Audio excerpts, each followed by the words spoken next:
Well, it does fit in with the pattern that we've seen of quite a blizzard of actions in the early stage of the Trump presidency, an idea that pretty much Donald Trump wants to put tariffs on everything. He's talking about reciprocal tariffs this week, blanket tariffs, and that this is the more targeted announcement, really, of any that we've seen so far. Mostly he's just announced that he's putting a flat tariff on imports from a particular country. But of course, we also can see from the market reaction, the dollar obviously has moved a bit on this, but stock markets don't seem to be crumbling on it.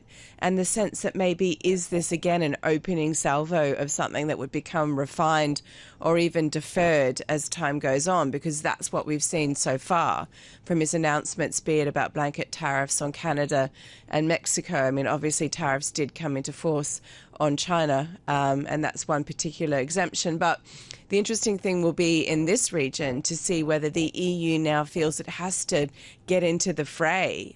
Europe's been watching all of this, no doubt, in quite a nervous fashion. And now do we see Europe say, well, we're going to have to preempt something here, so we are going to have to announce something ourselves against the US? Or do they wait to see when or how these tariffs might be enacted? Because that's also not clear at the moment. And then do you see some kind of European response come at that point?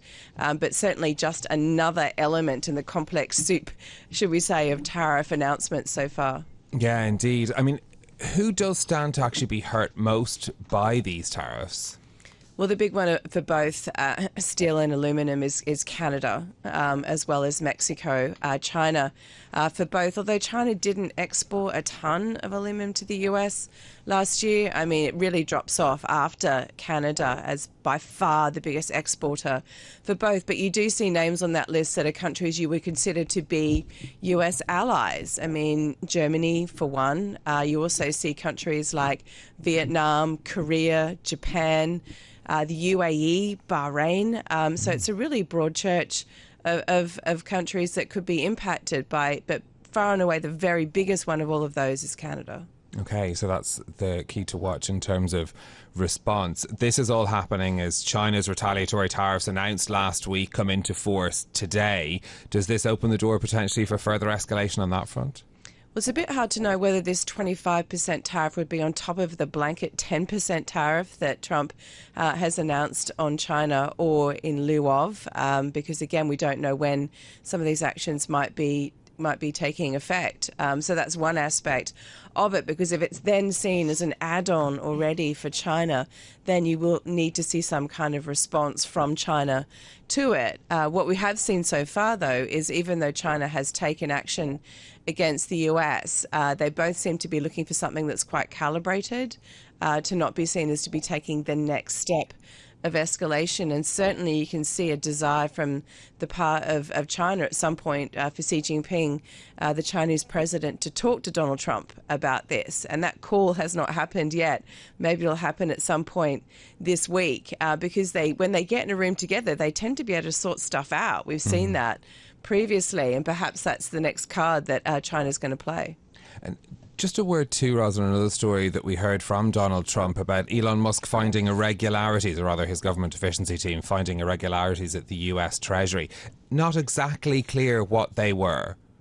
Well, that's right. It's unclear from Donald Trump's comments whether he was talking about treasuries per se, or whether he's talking about the payment system that operates through the US Treasury, because that's where Elon Musk and his Doge group had been focusing their attention really so far, is on payments to contractors and for grants. But Donald Trump referred specifically to treasuries, so it's a little bit unclear what he meant by that, and whether he was also referring to the payment system. And that's where we are potentially expecting announcements, a bit like the way that Elon Musk is looking at every government department and the payments that are occurring.